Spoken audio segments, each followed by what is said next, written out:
Hello everyone, welcome to my channel civil explain. आज हम civil से रिलेटेड एक सब्जेक्ट शुरू करने वाले हैं जिसका नाम है स्ट्रेंथ ऑफ मटेरियल।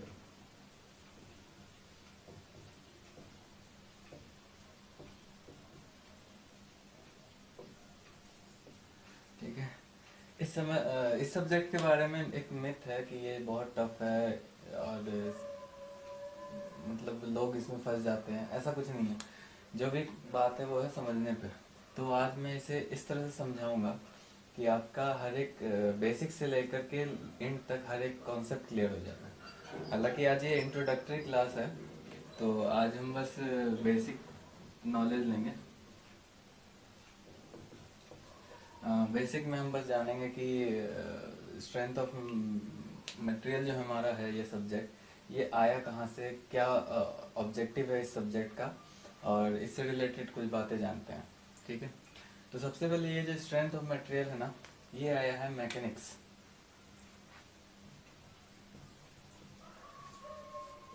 सब्जेक्ट से। ठीक है। मैकेनिक्स में हम क्या करते थे, दो चीज़ों की स्टडी करते थे, तीन चीज़ों की, फोर्स और एनर्जी। ठीक है। इन दो चीज़ों की स्टडी करते थे।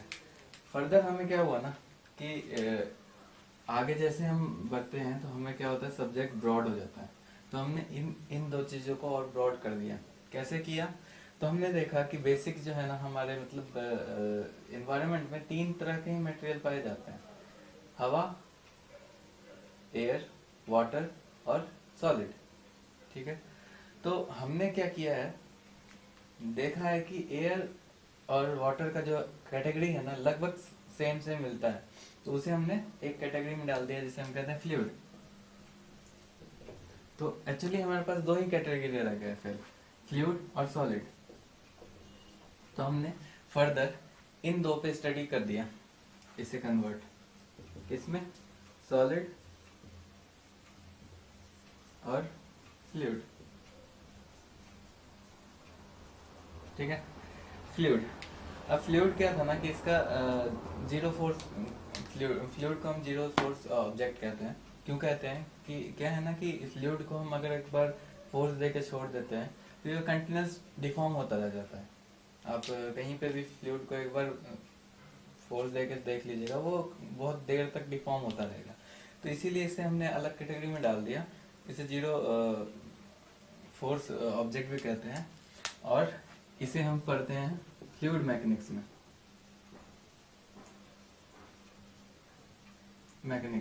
या मैकेनिक्स ऑफ फ्लूइड।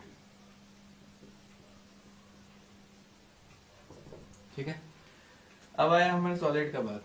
तो सॉलिड में हमने देखा है क्या कि जो हमारा सॉलिड ऑब्जेक्ट होता है ना, उसे हम ब्रॉडली दो तरह से कह सकते हैं, या तो स्टैटिक मोड में होगा, स्टैटिक होगा, या फिर वो रिजिड होगा। ठीक है। तो अब रिजिड और स्टैटिक की बात करें तो हम इसे दो कैटेगरी में तोड़ दिया, रिजिड, ठीक है, और स्टैटिक। बस ये सब बातें समझने वाली है और ज़्यादा कुछ नहीं है, ऐसे कुछ किसी एग्जाम में किसी कहीं तो नहीं आता। बस मैं बता रहा हूँ कि स्ट्रेंथ ऑफ मटेरियल जो है ना वो मेनली कैसे आया, कहाँ से आया। तो ये जो रिजिड और स्टैटिक की बात आई ना, तो अब रिजिड से हम क्या समझते हैं? रिजिड वो ऑब्जेक्ट है जिसको हम मानते हैं कि ये नॉन डिफॉर्मेबल है।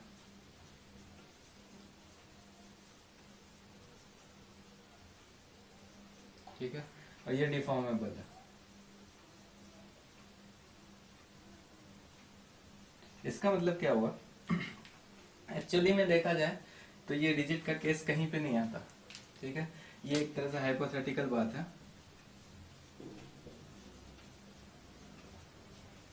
हाइपोथेटिकल कॉन्सेप्ट है कि हमारा बॉडी रिजिड है, मतलब नॉन डिफॉर्म है। कोई सा भी ऑब्जेक्ट है उसमें एक, हम ये मानते हैं रिजिड में कि कितना भी फोर्स लगा दो इतने एक्सटेंट तक ये बॉडी कभी भी डिफॉर्म नहीं होगा। डिस्प्लेस हो जाएगा अपनी जगह से कहीं भी, लेकिन डिफॉर्म नहीं होगा। स्टैटिक में हम उस डिफॉर्मेशन का भी लेते हैं। ठीक है। तो ये जो रिजिड वाला पार्ट है, इसे हमने क्या किया, नाम दे दिया mechanics of rigid.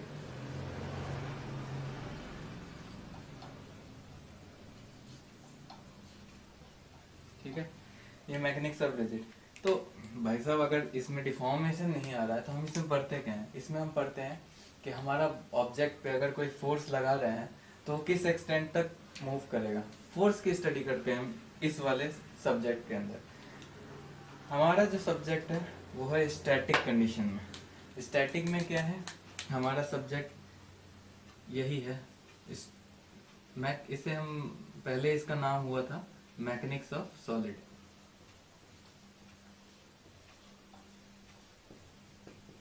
Solid mass, ठीक है। इसी को हम सिविल वाले जानते हैं स्ट्रेंथ ऑफ मटेरियल के बारे में।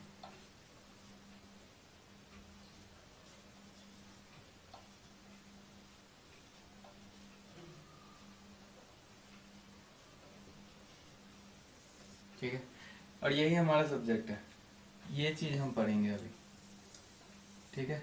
अब स्ट्रेंथ क्या होता है? स्ट्रेंथ किसी भी ऑब्जेक्ट का अगर स्ट्रेंथ की बात करते हैं तो वो उसकी उस ऑब्जेक्ट की क्षमता होती है।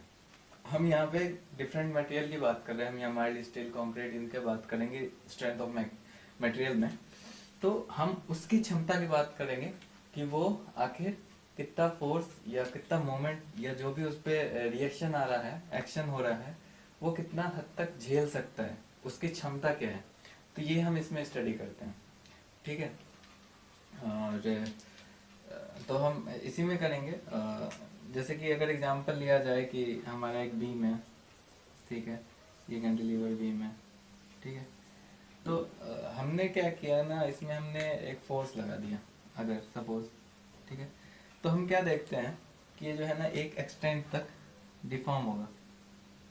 कैसे डिफॉर्म होगा? कुछ यूं जाएगा ये, ठीक है। तो इसमें डिफॉर्मेशन आया, रिजिड का केस तो नहीं हुआ है, ठीक है, क्योंकि इसमें डिफॉर्मेशन आ रहा है।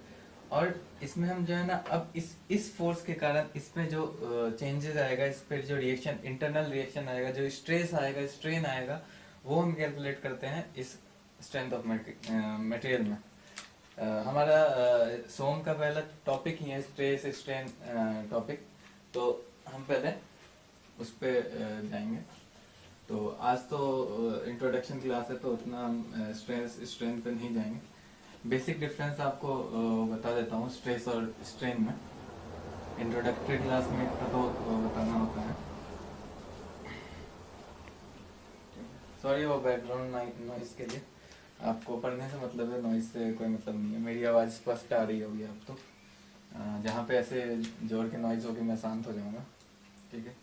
तो दो चीज़ें, स्ट्रेन, स्ट्रेस। हम जब इसकी बात करते हैं ना, हम सोचते हैं स्ट्रेस ही मेन प्रॉपर्टी है। नहीं, एक्चुअल में स्ट्रेन हमारा जो है ना ये रियल प्रॉपर्टी होता है, ठीक है। स्ट्रेस जो है ना इस स्ट्रेन से डिराइव होता है, ये डिराइव प्रॉपर्टी है, ठीक है। अब ये कैसे होता है इसके बारे में जब हम स्ट्रेन स्ट्रेस पढ़ेंगे डिटेल में, उस वक्त समझाऊंगा कि ये आखिर ये डिराइव प्रॉपर्टी कैसे है, ये एक्चुअल प्रॉपर्टी कैसे है। ओवरव्यू के लिए हम ऐसे समझ लीजिए आप कि स्ट्रेन जो होता है ना, हम स्ट्रेस डायरेक्ट कैलकुलेट नहीं कर सकते। हमारे पास इक्विपमेंट्स हैं जो कि स्ट्रेन को किसी भी, अगर हम कॉलम की बात करें, बीम की बात करें, उस पर हम लोड डाल दें तो हम स्ट्रेन कैलकुलेट कर सकते हैं इक्विपमेंट की मदद से। और इस स्ट्रेन की मदद से हम स्ट्रेस निकालते हैं। कभी भी हम स्ट्रेस डायरेक्ट कैलकुलेट नहीं कर सकते हैं। क्यों, उसका रीजन भी हम बता देंगे जब स्ट्रेस स्ट्रेन पढ़ रहे होंगे। आप बने रहिए हमारे साथ। तो अब स्ट्रेन क्या होता है? सपोज ये एक ऑब्जेक्ट है, ठीक है, 2D में बता रहा हूँ, बेसिक है तो आपको बस समझने का है। तो अब क्या हुआ ना कि इसका ऑब्जेक्ट पे कोई फोर्स लगा अगर, ठीक है, तो फोर्स लगने के कारण क्या होगा ना, ये ऑब्जेक्ट अपना शेप चेंज करेगा। तो ये कुछ ऐसे शेप चेंज करता है कंप्रेशन के कारण, ठीक है। तो ये हमारा चेंज हो गया डेल्टा, ये भी हो गया डेल्टा। तो स्ट्रेन क्या होता है ना, जो हमारा टोटल चेंज इन लेंथ है वो क्या है, स्ट्रेन को हम सिग्मा से डिनोट करते हैं। ये हमारा क्या हो गया, चेंज इन लेंथ, कितना, change in length upon original length,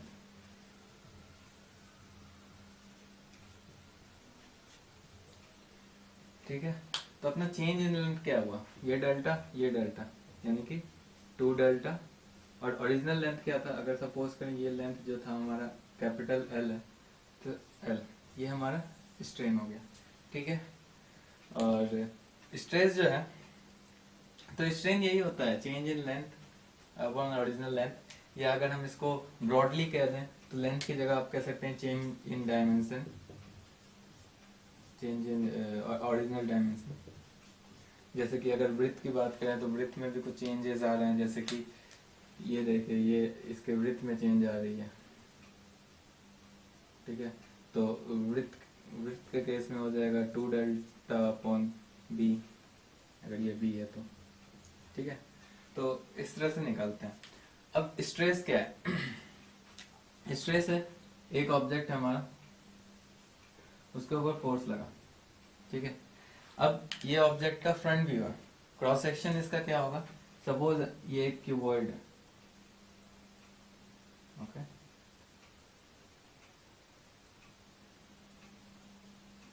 ये क्यूबॉइड है, इसके ऊपर फोर्स लगा, तो ये जो एरिया है ए बी सी डी, ठीक है, इसको हम कहते हैं क्रॉस सेक्शन एरिया। जिस एरिया के ऊपर हमारा फोर्स लग रहा होता है वो एरिया क्रॉस सेक्शन एरिया होता है। लेकिन कब होता है वो, जब हमारा ये स्ट्रक्चर प्रिज्मेटिक हो। प्रिज्मेटिक का मतलब क्या हुआ कि थ्रू आउट किसी भी स्ट्रक्चर का अगर डायमेंशन लिया जाए, अगर फोर्स इधर से लग रहा है तो थ्रू आउट अगर देखेंगे तो ये जैसा रेक्टेंगल यहाँ है, वही कहीं भी आप कट कर दीजिए, सेक्शन कट कर दीजिए, हर जगह पे वही रेक्टेंगल मिलेगा। इस टाइप के ऑब्जेक्ट को हम प्रिज्मेटिक ऑब्जेक्ट कहते हैं। ये प्रिज्मेटिक ऑब्जेक्ट है क्यूब, ठीक है। इसका एरिया क्या हो गया, क्रॉस सेक्शन एरिया अपना हो गया ये ABCD, ठीक है। तो अगर ये फोर्स P है, ठीक है, तो हमारा जो स्ट्रेस होता है ना, ये होता है फोर्स अपॉन में एरिया। आप तो बोलोगे कि सर ये स्ट्रेस का जो डेफिनेशन है ये देखा देखा सा लग रहा है, ये सिमिलर डिफरेंस जो हमारा फॉर्मूला है ये तो हमारा प्रेशर के लिए भी होता है। तो अब दोनों में अंतर क्या होता है, देखिए प्रेशर जो है हमारा, ये फोर्स पड़ा, ये जिस एरिया पे पड़ता है, ये फोर्स जिस एरिया पे पड़ता है वो एरिया हम लेते हैं। अगर ये P है, ये एरिया स्मॉल a है, तो ये P अपॉन स्मॉल a होता है प्रेशर, ठीक है।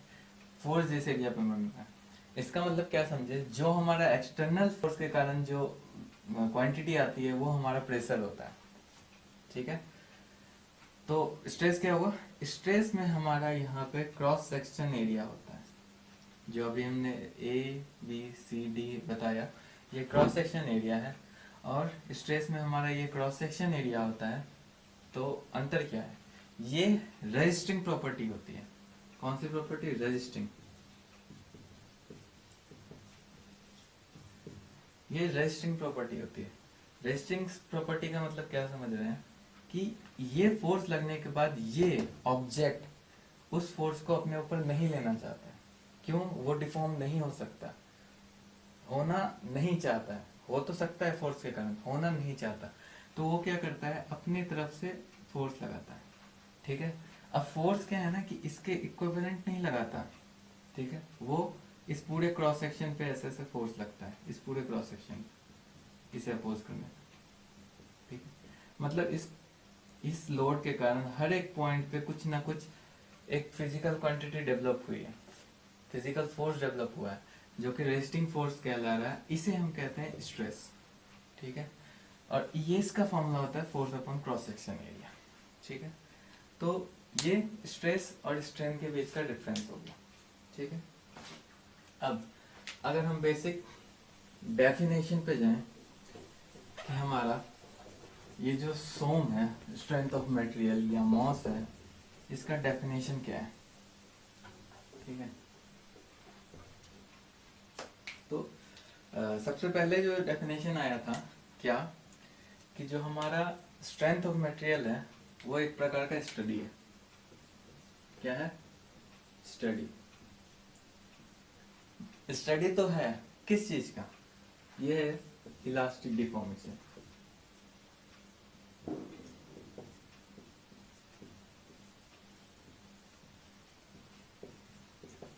ये स्टडी है इलास्टिक डिफॉर्मेशन का। अब इलास्टिक डिफॉर्मेशन किस तरह के होंगे? ये कुछ भी हो सकता है, एंगुलर या फिर लीनियर। ठीक है, तो क्या हुआ?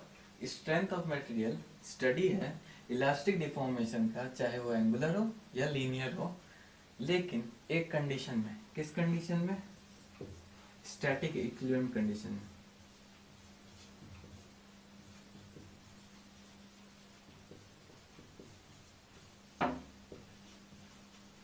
स्टैटिक इक्विलिब्रियम कंडीशन में। ठीक है, तो ये पहले चल रहा था कि ये एक स्टडी है इलास्टिक डिफॉर्मेशन का एंगुलर लीनियर के लिए स्टैटिक इक्विलिब्रियम। फिर हमारा ध्यान में आया क्या कि हम तो इसमें भैया प्लास्टिक की भी बात करते हैं, प्लास्टिक डिफॉर्मेशन की भी बात करते हैं।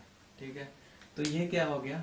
स्टडी है प्लास्टिक या इलास्टिक डिफॉर्मेशन का, जो कि एंगुलर भी हो सकता है और लीनियर भी हो सकता है किसी स्टैटिक इक्विलिब्रियम कंडीशन में। ये इसका डेफिनेशन हो गया। अब भैया ये इलास्टिक और प्लास्टिक क्या चीज हो गया? ठीक है, ये दो कंडीशन होते हैं। क्या कंडीशन होता है? ये जो इलास्टिक है इसमें क्या होता है, हम कहते हैं कि अगर एक ऑब्जेक्ट है, ठीक है, इस पे हमने फोर्स लगा दिया, फोर्स लगाने के बाद ये डिफॉर्म होगा, हम ये कहते हैं। ठीक है, पहला बात हमारी ये होता है। अगर हम साइड का ना देखें तो हम ये मानते हैं कि ये ऑब्जेक्ट अगर किसी पोजीशन पे रखा हुआ है तो ये कुछ ऐसे कंप्रेस हो जाएगा। ठीक है, ये हम मानते हैं कि एक ऑब्जेक्ट है, बॉक्स है, उस पर हमने फोर्स लगाया, कंप्रेस होगा। अब इलास्टिक क्या कहता है कि ये इस मटेरियल का प्रॉपर्टी है। वो क्या है कि अगर हम इस फोर्स को हटा दें तो ये जो ऑब्जेक्ट है वो अपना ओरिजिनल पोजीशन गेन कर जाएगा। ठीक है, गेन कर जाएगा। तो ये तो समझ में आ गया। ठीक है, फिर क्या आया ना इसी में बात कि एक पोजीशन, एक लिमिट ऑफ फोर्स, एक लिमिट ऑफ फोर्स जो हम लगाएंगे जहां तक वो डिफॉर्मेशन से वापस गेन कर सके। मतलब कि अगर हमने इसे डिफॉर्म किया, ये यहाँ डिफॉर्म हो गया, अब क्या होगा कि ये वापस गेन करेगा। इस लिमिट से हमने जैसे एक्सीड किया, ठीक है, हमारा फोर्स इस लिमिट से जैसे एक्सीड किया, ये अब वापस रिगेन नहीं कर पाएगा। ठीक है, तो क्या होगा? इसमें परमानेंट डिफॉर्मेशन आ जाएगा।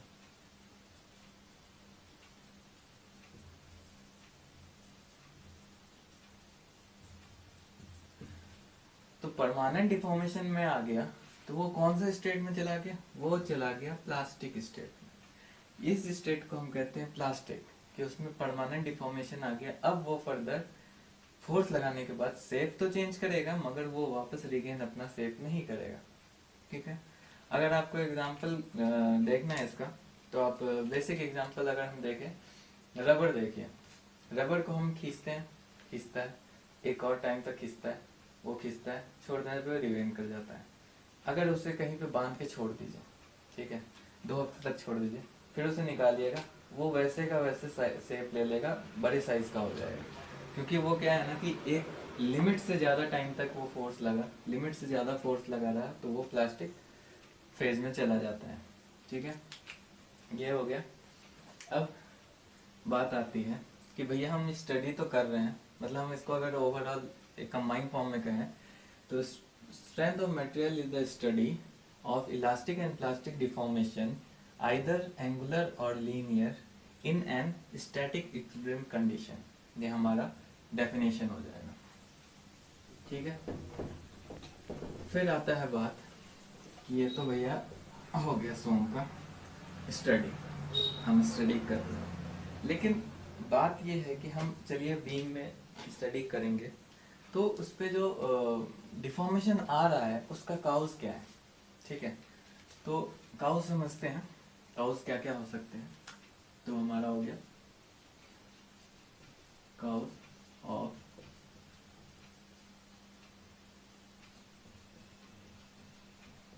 अब हो गया काउस ऑफ डिफॉर्मेशन। ठीक है, बेसिकली 4 तरह के काउस होते हैं।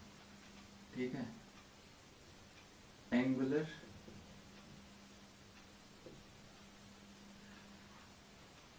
फोर्स के कारण, सॉरी एंगुलर नहीं, एक्सियल फोर्स के कारण।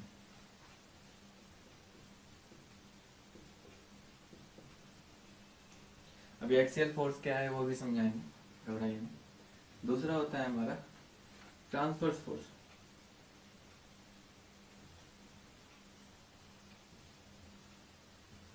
ठीक है, तीसरा होता है हमारा एक्सियल कपल। चौथा होता है हमारा ट्रांसवर्स कपल।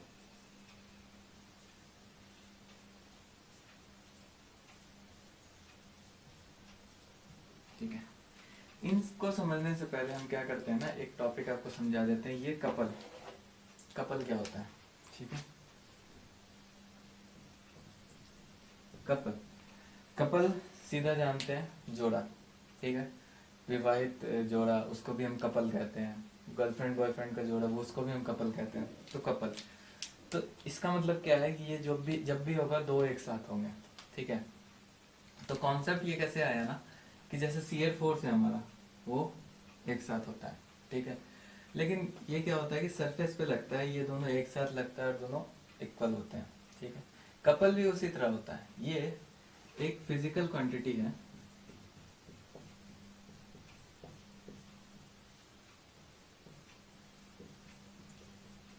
जो क्या करता है, रोटेशन देता है। ठीक है, क्या हुआ, ये एक फिजिकल क्वांटिटी है जो एक रोटेशन देता है। ठीक है, रोटेशन दिया, समझ गया। तो अब ये एक साथ डबल कैसे काम किया, तो अगर इन द सेंस हम देखें, ठीक है, कि ये एक ऑब्जेक्ट है। ठीक है, ठीक है, इस पे कपल काम कर रहा है। ठीक है, ये क्या होगा, ऐसे डिफॉर्म होगा। अगर इसका क्रॉस सेक्शन देखें, ये कुछ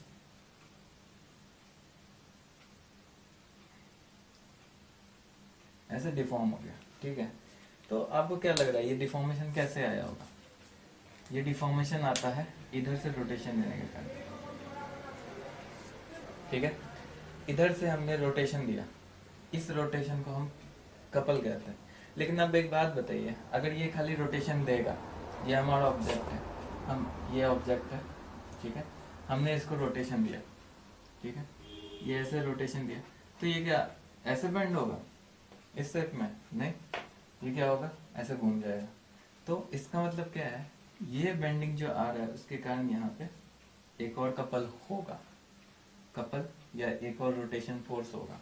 अभी हम फोर्स कह देते हैं, कपल हम नहीं समझ रहे, फोर्स होगा। ठीक है, मतलब अब क्या हुआ कि स्केल की मदद से अगर समझाएं, स्केल नहीं, कोई दिक्कत नहीं है। अगर ये है हमारा ऑब्जेक्ट, ये दोनों साइड से होगा, ऐसे फोर्स दिए, कोई फोर्स ऐसे दे रहे हैं, रोटेशन दे रहे हैं, ये रोटेशन जो है रोटेशनल फोर्स दे रहे हैं, तो ये इस शेप में आएगा। तो इस शेप में आने के लिए ये कपल में किया। ठीक है, अब आप कहोगे सर कि ये तो आपने जबरदस्ती बना दिया कि ऐसे हो रहा है कि मतलब ऐसे शेप लेगा, जरूरी है ऐसा शेप ले, बिल्कुल जरूरी नहीं है। मैं दूसरा शेप लेके दिखाता हूँ आपको। हम सीधा सीधी बीम का एग्जांपल ले लेते हैं। ये हमारा बीम का साइड व्यू है। ठीक है, अब क्या हुआ, ये बीम मान लीजिए यहाँ फिक्स है। ठीक है, हमने क्या किया कि इसे रोटेशन दिया। कैसे दिया, ऐसे दे देते हैं।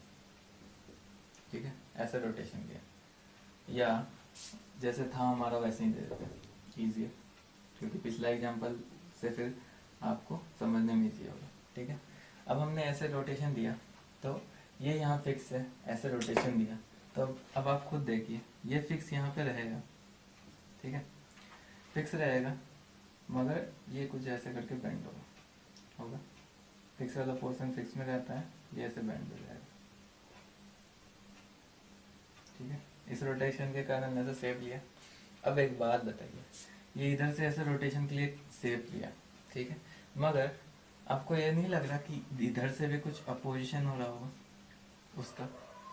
तो ये जो अपोजिशन है ये भी तो एक्ट किया इस बॉडी पे, भले ही ये रिएक्शन है, अभी हम रिएक्शन और एक्शन नहीं जान रहे, ठीक है, ये रिएक्शन है लेकिन दोनों साथ में एक्ट कर रहा है तभी ये शेप ले रहा है, ठीक है। तो ये साथ में एक्ट करते हैं इसीलिए इनको कपल कह दिया गया, ठीक है। अब कपल दो तरह के हो गए, एक्सियल, ट्रांसवर्स, ठीक है। कपल समझ गए आप, फिजिकल क्वांटिटी जो रोटेशन। अब आते हैं हम इसी पर, एक्सियल फोर्स। एक्सियल फोर्स क्या होता है, जल्दी जल्दी खत्म करते हैं, ठीक है। एक्सियल फोर्स क्या होता है, एक्सिस तो जानते हैं ना किसी का, फिर भी बता देता हूँ। कोई अगर ऑब्जेक्ट है ना, ये ऑब्जेक्ट है, ठीक है, तो इसमें हमारा 3 ग्लोबल एक्सिस होता है, एक्स, वाई, जेड। हाँ, पहली बार सुना होगा ग्लोबल एक्सिस। इनको ग्लोबल एक्सिस कहा जाता है।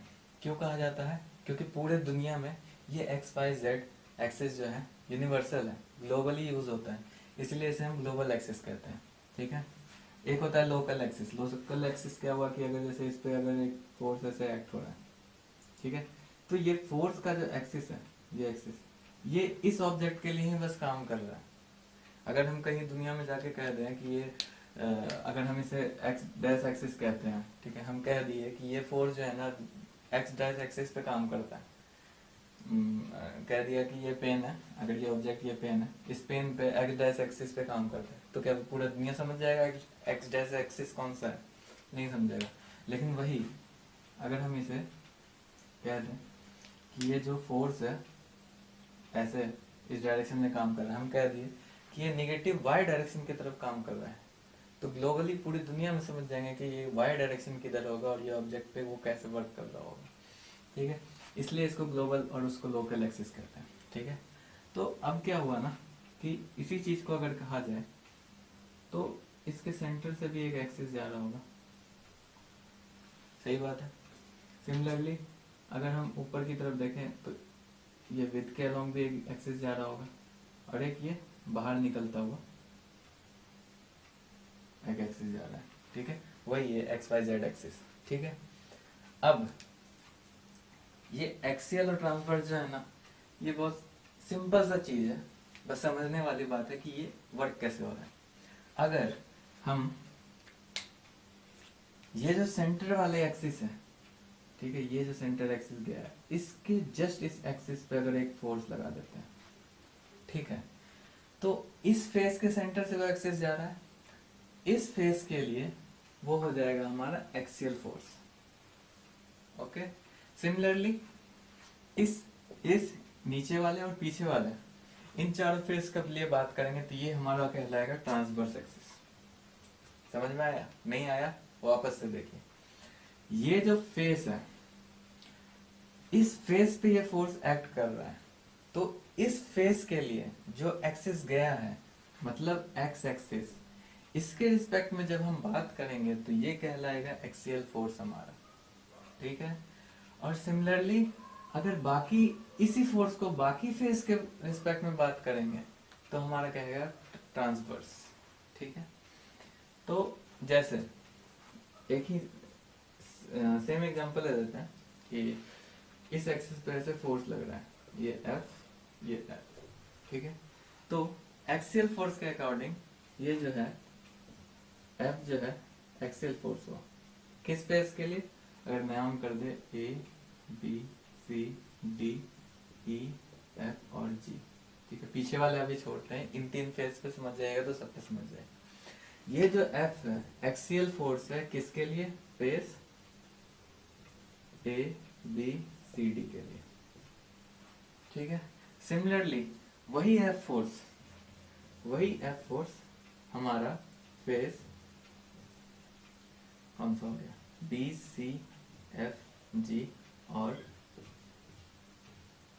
एफ ई ए बी, ये दोनों फेस के लिए, और पीछे वाले जो दो फेस हैं उनके लिए ये फोर्स हो जाएगा ट्रांसफोर्स।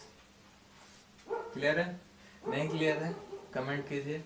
मैं इस अकेले चीज को समझाने के लिए अलग सा वीडियो बनाऊंगा, कमेंट कीजिए। अगर कमेंट में समझा पाया तो मैं कमेंट का रिप्लाई दूंगा, ठीक है। ये हो गया। सिमिलर चीज एक्सियल कपल और ट्रांसवर्स कपल है, ठीक है। इस एक्सियल कपल को हम एक और नाम से जानते हैं जिसे हम कहते हैं टॉर्क, ठीक है। ट्रांसवर्स कपल को हम एक और नाम से जानते हैं, इसे ही हम कहते हैं मोमेंट, ठीक है। अब इन दोनों को समझते हैं। ये फोर्स वाले सिस्टम समझने के बाद, एक्सियल फोर्स और ट्रांसवर्स फोर्स समझने के बाद अब हम आते हैं कपल पे, ठीक है। एक्सियल कपल और ट्रांसवर्स कपल क्या हो, ठीक है। ये सेम ऑब्जेक्ट, इसका वही तीन axis, Y axis, X axis और ये जेड एक्सिस, ठीक है। एक्सियल का मतलब क्या है, एक्सिस। कपल का मतलब क्या है, रोटेशन। हम क्या कर रहे हैं, इसी एक्सिस को रोटेट कर दिए। कैसे, ये सिंबल से मैं शो कर रहा हूँ। फिगर में तो समझ में कम आना चाहिए, वैसे समझा दूँ, ठीक है। ये सेम ऑब्जेक्ट, इसका ये एक्स एक्सिस जो इसका रिफिल गया हुआ, हम क्या किए, अगर हम ये ऑब्जेक्ट लिए, इसका ये रिफिल है एक्स एक्सिस, हमने इस एक्स एक्सिस के तरफ ही रोटेशन दे दिया, ये प्लेन हमारा ऐसे रोटेट हो रहा है, ठीक है। तो हमने एक्स एक्सिस को रोटेट कर दिया, ठीक है। सिमिलरली यही ऑब्जेक्ट, ये हमारा गया हुआ वाई एक्सिस, हमने वाई एक्सिस के अलॉन्ग रोटेट कर दिया, ये ऐसे रोटेट हो रहा है, वाई एक्सिस हमारा कांस्टेंट है, ये ऐसे रोटेट हो रहा है, ठीक है। तो वो ये फोर्स, ये कपल हो गया, ठीक है। जेड एक्सिस, ये ऑब्जेक्ट जेड एक्सिस ऐसे बाहर की ओर निकला हुआ, उसे कांस्टेंट रखते हुए ये हमारा ऐसे घूम रहा है, ठीक है। वो हो गया जेड, तो हम इसे कह दिए सी जेड, कपल जेड, सी एक्स सी वाई, ठीक है। तो अब अगर हम एक्सिस की बात करें, हमारे पास तीन एक्सिस है, कौन से, एक्स एक्सिस, ठीक है, वाई एक्सिस और जेड एक्सिस। तो एक्सियल कपल की बात करें तो इस एक्स एक्सिस के लिए, एक्स एक्सिस ये रहा, इसके लिए जो हमारा कपल होगा सी एक्स, ये एक्सियल कपल हो गया, ठीक है। वाई एक्सिस के लिए हमारा जो सी वाई है, ये हमारा एक्सियल कपल हो गया। जेड एक्सिस के लिए जो हमारा सी जेड है, वो हमारा हो गया एक्सियल कपल जेड एक्सिस के लिए। यहाँ तक तो भैया हमको कोई दिक्कत नहीं है, अगर दिक्कत है तो भाई कमेंट कीजिए आप, ठीक है। तो ये तो समझ में आ गया। अब ये ट्रांसवर्स कैसे काम करेगा, सेम चीज हम इस पे एक्ट करेंगे। फोर्स हमारा ऐसे लग रहा था, बाकी फेसेस के लिए ट्रांसवर्स था, हमारा फोर्स एक्स पे लग रहा है, बाकी फोर्सेस के लिए ये क्या होगा, ट्रांसवर्स होगा। लेकिन कैसे होगा, ठीक है। तो हम क्या करते हैं ना, समझने के लिए इसी पे ये ऑब्जेक्ट जो ऊपर में है हमारा, उसे ड्रॉ कर लेते हैं, ठीक है। ये कुछ ऐसा 3D ऑब्जेक्ट हमारा बन जाएगा, ठीक है। ये वहां पे रखा हुआ है, ये ऐसे और ये ऐसे, ठीक है। अगर ये फ्रंट फेस ले लें तो चलिए इसे हम कंप्लीट दिखा देते हैं, ठीक है, समझने में आसानी रहेगी, ठीक है। वो पीछे का डॉटेड फेस हो गया ये, ठीक है। एक्स वाई जेड समझ गए हम, इसके एक्सिस है। असल में ये एक्सिस को आप सेट कर लीजिए इसके सेंटर पर, ठीक है, समझाने के लिए आपको दे दिया। मतलब कि क्या, ये जो कपल है ये कहाँ एक्ट कर रहा है, यहाँ एक्ट कर रहा है, ये समझे, ठीक है। ये जो कपल है सी एक्स, ये सी वाई जो कपल है ये यहाँ एक्ट कर रहा है, सही है। सी जेड जो कपल है ये इस फेस पे ऐसे एक्ट कर रहा है, ओके। तो अगर हम इसी पे देखें, ये हमारा एक्सिस है ना, ठीक है। तो ये जो सी एक्स वाला केस है, ये क्या है, ऐसे जो रोटेट हो रहा है, इस चीज को हम ये y, ये x, ये z के लिए अप्लाई करें। एक के लिए समझाता हूँ, तीनों को आप समझ लेना उसी तरह से। कैसे? अब जैसे इस x के लिए ये y है, हम यहाँ पे अप्लाई करते हैं अगर ओरिजिन पे, तो आपको क्या दिख रहा है, ये जो है इस x एक्सिस को काटता हुआ जा रहा है। इसका मतलब क्या है कि ये जो है इस फेस को काटता हुआ जाएगा। जैसे कि हमारा फोर्स इस फेस के पैरेलल था, ये इस फेस को काटता हुआ जाएगा। ठीक है। सिमिलरली हम z की बात करेंगे। z ऐसे है, इसको अगर हम इस जीरो एक्सिस पे डाल दें, ठीक है, इस एक्स एक्सिस को काटता हुआ जा रहा है। इसका मतलब क्या है कि कपल के केस में हम जब देखेंगे, जो कपल हमारे एक्सिस को काटेगा वो कपल उसके लिए ट्रांसवर्स कहला जाएगा। तो सिमिलरली अगर हम एक्स एक्सिस के लिए बात करें, मतलब ट्रांसवर्स डायरेक्शन में, एक्सियल में तो डायरेक्शन में ये काम कर रहा है, ट्रांसवर्स में कौन काम कर रहा है? वाई एक्सिस के लिए देखें और जेड एक्सिस के लिए देखें। ठीक है। तो हमारा जो कपल होगा कौन सा होगा? एक्स एक्सिस पे कौन सा होगा? गेस कीजिए आप लोग। अब तो आप जानते हैं, आप लोग खुद समझदार हैं। सी वाई और सी जेड। देखिए बात यह है ना कि पढ़ना आपको, मैं बस पढ़ा दूंगा चीजें, आपको दिक्कत आएगी आप कमेंट कर दीजिए, या मैं उस पर डिटेल वीडियो बना दूंगा आप कमेंट करोगे तो। ठीक है। और वाई एक्सिस के लिए हमारा हो जाएगा कौन सा? सी एक्स सी जेड। ठीक है। सिमिलरली जेड एक्सिस के लिए सी वाई सी एक्स। ठीक है। ये हमारे हो गए कॉजर डिफॉर्मेशन कपल। ये थोड़ा ज़्यादा टाइम ले लिया, मुझे लगा नहीं था इसका टाइम लेगा ये। ठीक है। बाकी अब ये होने के बाद हम आते हैं टाइप्स ऑफ सपोर्ट पे।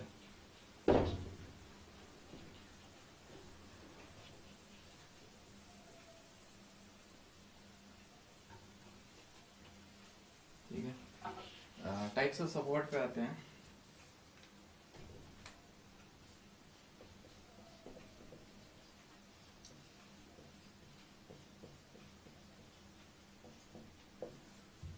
आप लोग बोल रहे हो कि यार ये सर क्या पढ़ा रहे हैं, सोम पढ़ाते पढ़ाते सपोर्ट्स पे आ गया है, क्या चल रहा है? देखिए इंट्रोडक्शन क्लास है, इसमें मैं बेसिक आपको बता दे रहा हूँ, जो जहाँ पे आपको समझने वाली चीज़ें हैं, ताकि जब हम चैप्टर पढ़ेंगे तो ये सारी चीज़ें वापस ना बताना पड़े मुझे।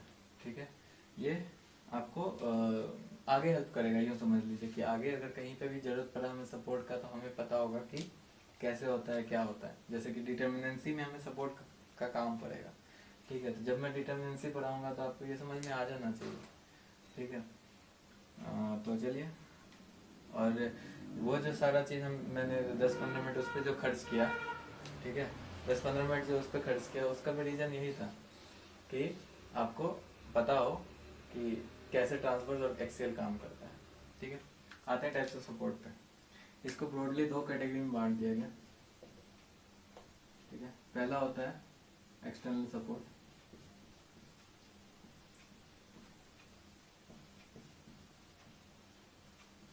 दूसरा होता है इंटरनल सपोर्ट।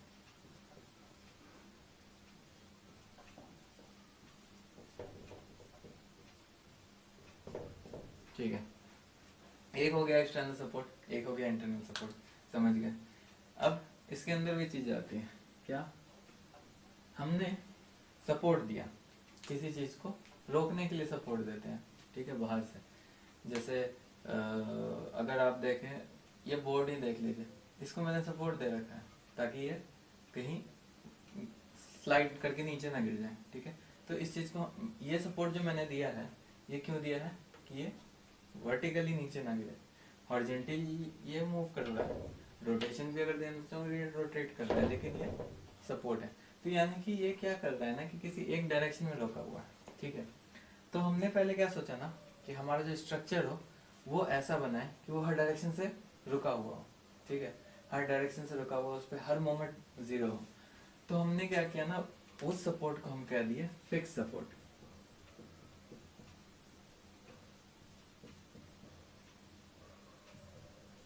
ठीक है। फिक्स सपोर्ट, फिक्स सपोर्ट मतलब क्या हुआ, मेरा हॉरिजॉन्टल फोर्स जो है वो रोका हुआ है, वर्टिकल रोका हुआ है, और जो मोमेंट है हमारा वो रोका हुआ है। ठीक। तो ये कैसे रोका हुआ है? तो ये जानिए कि जो भी सपोर्ट जिस भी चीज को रोकेगा वो उसका रिएक्शन कहलाएगा। ठीक है, कैसे? ये हमारा फिक्स सपोर्ट का ये होता है डायग्राम। ठीक है, इसमें क्या हो रहा है, कोई भी फोर्स लगा, ठीक है, एक मोमेंट इसी फोर्स के कारण ले लेते हैं, एक्स्ट्रा मोमेंट क्यों देंगे। ठीक है, ये फोर्स लगा, अब क्या है ना कि ये फोर्स इसे पुश कर रहा है, लेकिन ये जा नहीं रहा, मतलब कि ये जो हमारा सपोर्ट है वो एक अपनी तरफ से एक रेजिस्टिंग फोर्स लगा रहा है। जैसे वो स्ट्रेस में लग रहा था, बॉडी अपने अंदर से स्ट्रेस फोर्स लगा रही थी, उसी तरह ये अपना लोकेशन चेंज ना करे, जगह चेंज ना करे, उसके लिए ये इंटरनली एक स्ट्रेस लगा रहा होगा। ठीक है, अगर ये फोर्स भी है वर्टिकल फोर्स, तो ये रिएक्शन वर्टिकल होगा। ओके, ठीक है। अब क्या हुआ, अगर ये एक्स डायरेक्शन है, ये वाई डायरेक्शन है, ग्लोबली जो है ना 2D का सारा ऑब्जेक्ट हम एक्स वाई में करते हैं। आप चूज कर सकते हो वाई जेड प्लेन में करो, कोई दिक्कत नहीं है, लेकिन ग्लोबली क्योंकि एक्सेप्टेड है कि हम X Y Z plane X Y plane में करेंगे 2D का सारा काम, इसलिए एक्स वाई प्लेन में होता है। तो जेड प्लेन का है, इससे बाहर बोर्ड की तरफ निकल रहा है। ठीक है, ये क्यों बताया, क्योंकि अभी काम आएगा मोमेंट में। ठीक है, अब ये फोर्स है, ये क्या, सॉरी, ये हॉरिजॉन्टल फोर्स है हमारा, ये हॉरिजॉन्टल फोर्स है, ये हमारा वर्टिकल फोर्स। ठीक है, वर्टिकल फोर्स लग रहा है, इस फोर्स को रोकने के लिए भी ये बॉडी सिमिलर तरीके से जैसे हॉरिजॉन्टल के लिए लगाया, वर्टिकल के लिए भी एक फोर्स लगा रही होगी। क्लियर है? अब क्या हुआ ना, ये फोर्स कुछ डिस्टेंस पे लग रहा है, इसके कारण क्या होगा कि ये एक मोमेंट जनरेट कर रहा होगा। ठीक है, सपोज एम मोमेंट जनरेट कर रहा है, ये फिक्स है, मतलब कि हर चीज को रोकेगा, मोमेंट हॉरिजॉन्टल वर्टिकल सारे फोर्सेस को रोक दिया। कैसे? इस मोमेंट के अपोजिट में एक मोमेंट लगाया। ठीक है, आप खुद बताइए ये कौन से एक्सिस पे है? जेड एक्सिस पे, तो इसीलिए यहाँ पे हम एम जेड कहते हैं इसे। ठीक है, कहीं भी आप देखना, किसी भी बुक में देखना, ये एम जेड रहेगा। कभी आपने गौर नहीं किया होगा, आज गौर करना, बुक पलटो अगर, तो कभी तो करते नहीं है हम लोग, बुक पलटना चलता है, नोट्स। ठीक है, तो ये होता है एम जेड। ठीक है, तो ये जो हुआ हमारा सिमिलर तरीके से अगर हम देखें तो ये फिक्स सपोर्ट 3D के केस में कर देंगे। 2D के केस में क्या हुआ, सिग्मा एफ एक्स डायरेक्शन में 0 हो गया, इक्विलिब्रियम कंडीशन की बात कर रहे हैं, सिग्मा वाई डायरेक्शन में 0 हो गया, सिग्मा एम जेड 0 हो गया। ठीक है, 3D के केस में देखें तो 3 और बढ़ जाते हैं, क्या, एफ जेड डायरेक्शन में 0 हो जाएगा। ठीक है, समेशन एम एक्स डायरेक्शन में 0 हो जाएगा, सिमिलर समेशन एम जेड तो हो गया, वाई डायरेक्शन में 0 हो जाएगा। तो ये 6 केसेस हो जाते हैं हमारे इक्विलिब्रियम के फिक्स सपोर्ट में। ठीक है, अब तो ये हो गया फिक्स सपोर्ट। फिर हमने क्या सोचा रिक्वायरमेंट के हिसाब से कि जैसे हमारा डोर होता है, उसमें क्या होता है ना कि वो वर्टिकली नीचे नहीं जाता, हॉरिजॉन्टली भी वो नहीं कर सकता। कैसे कर सकता है, वो रोटेट करता है। ठीक है, तो हमने क्या किया ना, उस वो जो रोटेशन के लिए जॉइंट होता है ना, उसे हम हिंज कहते हैं, तो हमने उसी के नाम पे रख दिया हिंज सपोर्ट।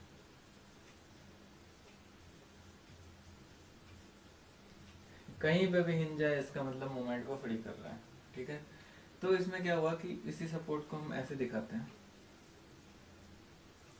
ठीक है, ये क्या कर रहा है, मोमेंट को फ्री कर रहा है।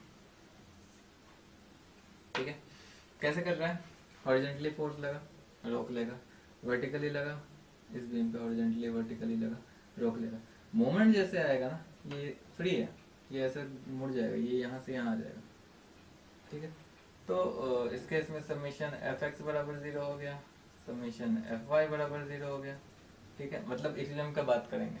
ठीक है, मोमेंट के लिए हम नहीं कर सकते, हम मोमेंट के लिए क्या करते हैं, ए पॉइंट पे ले लेते हैं कंसीडर कि ए पॉइंट पे मोमेंट हमारा 0। ठीक है, उससे निकालते हैं, एम जेड बराबर 0 नहीं दे सकते, कह भी सकते हैं एम जेड बराबर 0। ठीक है, क्योंकि ये मोमेंट लग रहा है 0 के बराबर ही होगा, क्योंकि ये फ्री है। मतलब कि मोमेंट मेरा फ्री हो जाता है, इस कंडीशन को हम लेते ही। तो हमारे पास रिएक्शन कितना लग गया, 2, इसमें रिएक्शन कितना था, 3, इसमें रिएक्शन हो गया 2। ठीक है। तो अब बात आई कि चलो हिंज हो गया, अब हम क्या किए कि तीसरे में गए। इस बार हमने क्या किया कि किसी एक डायरेक्शन में फ्री कर दिया, चाहे वो हॉरिजॉन्टली फ्री कर दिया चाहे वो वर्टिकली फ्री कर दिया। तो इन दोनों को फ्री करने के लिए हम क्या कहते हैं उसे रोलर सपोर्ट।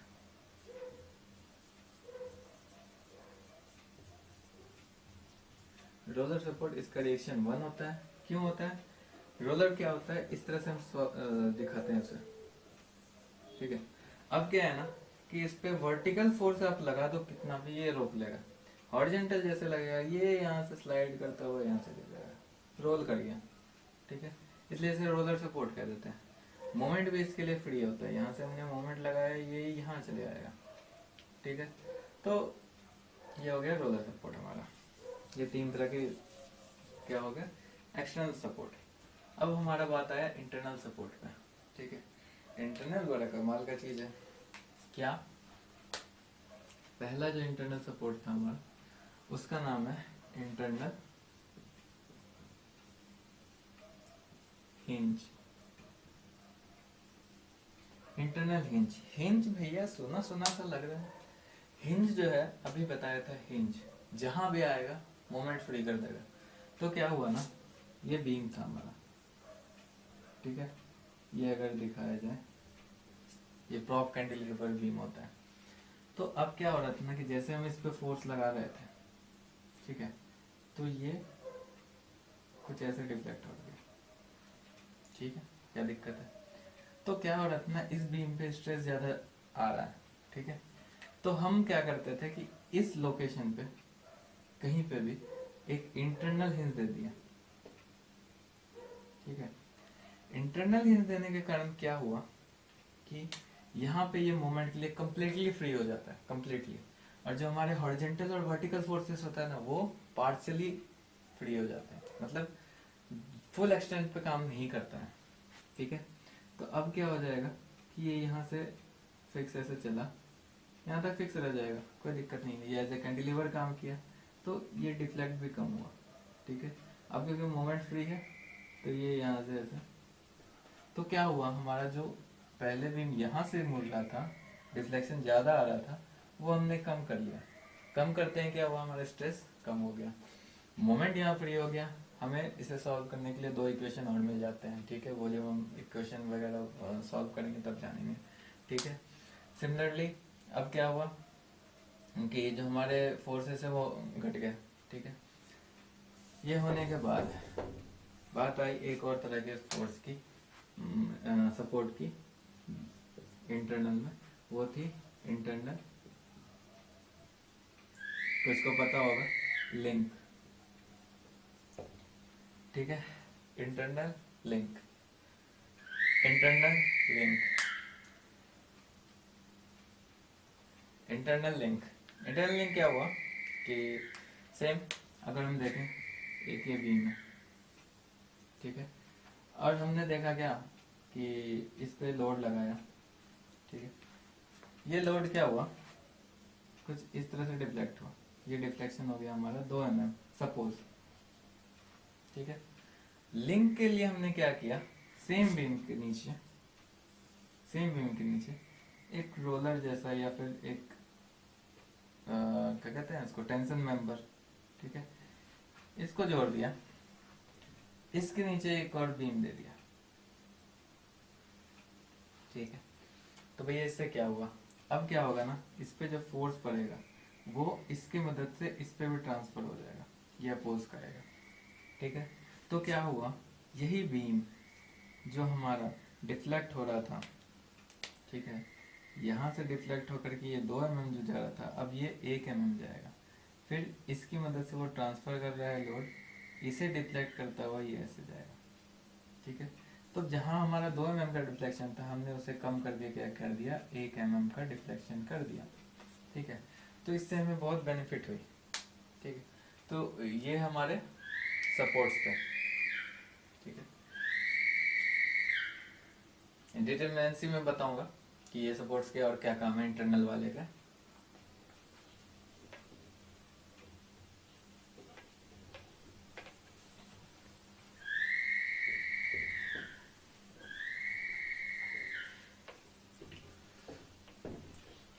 अब हम आते हैं, सपोर्ट्स हो गया हमारा, टाइप्स ऑफ बीम्स।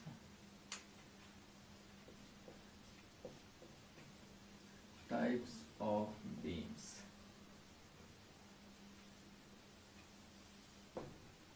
ठीक है भैया। अब हम आए हैं इंट्रोडक्शन के लास्ट पार्ट पे, जो है टाइप्स ऑफ बीम्स। ठीक है, सबसे पहला टाइप होता है हमारा, ठीक है, फिक्स बीम।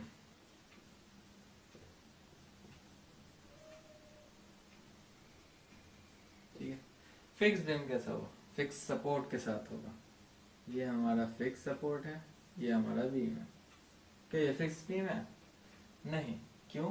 क्योंकि हमने इधर तो सपोर्ट दे दिया फिक्स, ये यहाँ फिक्स हो गया। अपोजिट साइड में देखा जाए तो ये फ्री है। तो हमारा जो फिक्स बीम होता है ना, वो दोनों साइड से होता है फिक्स। ठीक है, ये हमारा फिक्स बीम हो गया। इसका जो रिटर्डेंसी होता है वो होता है 3 - 3 हो गया 0 3, इसका रिटर्डेंसी होता है 3। ठीक है, टोटल रिटर्डेंसी। अब अभी देखा होगा कि मैंने तुरंत तुरंत कर दिया, वो बता दूंगा, वो भी बहुत इजी स्टेप में मैं बताऊंगा आपको डिटरमिनेंसी सॉल्व करना। बहुत अच्छे से हो जाएगा। इंटरनल, एक्सटर्नल और जो ओवरऑल डिटरमिनेंसी रिटर्डेंसी है वो आप निकाल लोगे। ठीक है, दूसरा जो होता है हमारा कैंटिलीवर। कैंटिलीवर, कैंटिलीवर क्या हुआ? एक साइड तो हमारा फिक्स रहेगा, दूसरा साइड फ्री रहेगा। इसे हम कह दिए कैंटिलीवर। क्यों? हवा में लटक रहा है, हवा में लटकने वाली चीज जो हम कैंटिलीवर कहते हैं, ये कैंटिलीवर हो गया। ठीक है, कैंटिलीवर बीम। तीसरा हमारा क्या हो गया? हमने क्या सोचा कि इस बीम में अगर डिफ्लेक्शन आता है, बहुत ज्यादा आता है, हम क्या करते हैं, एक साइड में कुछ सपोर्ट दे देते हैं, कुछ फोर्स। तो उसे हमने कह दिया प्रॉप कैंटिलीवर।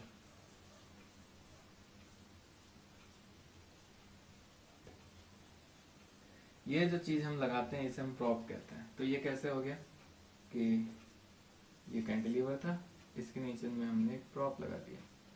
अब वो हिंज सपोर्ट हो सकता है, चाहे वो रोलर सपोर्ट हो सकता है, वो प्रॉप हो गया। ठीक है, ये 3 तरह के बीम हो गए। चौथा जो हमारा बीम है, ठीक है, कौन कौन सा हो गया? फिक्स हो गया, कैंटिलीवर हो गया, प्रॉप हो, कैंटिलीवर हो गया। ठीक है, अब आता है simply supported. Supported beam, SSB। ठीक है, ये भैया क्या है? Simply supported beam. बस उस बीम को सिंपली सपोर्ट दे दिया। अब वो सपोर्ट क्या हो सकता है? हम 2 रोलर सपोर्ट लगा दें, ठीक है, या एक हिंज सपोर्ट लगा दें, एक रोलर सपोर्ट लगा दें, उसके ऊपर बीम रख दिया हमने, या उसी बीम के नीचे एक हिंज इधर, एक और हिंज इधर। ठीक है, ये तीनों जो सपोर्ट्स हैं उसके ऊपर हमने बस बीम रख दिया है, वो हमारा सिंपली सपोर्टेड बीम हो गया। ये 4 तरह के बीम हो गए। और एक होता है कंटिन्यूस बीम। ठीक है, असल में वो बीम्स टाइप्स ऑफ बीम में कह सकते हैं।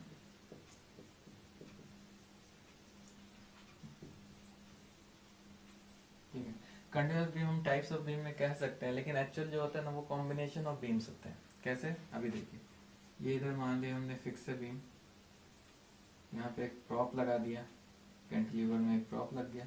अब क्या कर दिया, इसी के ऊपर एक और बढ़ा दिया, यहाँ पे हमने हिंज लगा दिया। ठीक है, ये कंटिन्यूस बीम हो गया। कैसे? कंटिन्यूस चले जा रहा है, बीच में एक सपोर्ट है। ठीक है, ये एक मेंबर हो गया, ये एक मेंबर हो गया। तो इसको देखने से आपको लग रहा है कि ये जो है प्रॉप कैंटिलीवर है, या फिर ऐसे कह दी ये कैंटिलीवर है, और ये जो है हमारा सिंपली सपोर्टेड है। तो ये कॉम्बिनेशन ऑफ बीम्स होता है, लेकिन टाइप्स ऑफ बीम में कह देते हैं। ठीक है, तो ये ओवरऑल जितना चीज था आज, ये था हमारा इंट्रोडक्शन पार्ट। अब कल के पार्ट में हम स्ट्रेस स्ट्रेन पढ़ेंगे, मतलब प्रॉपर्टीज पढ़ेंगे मटेरियल की।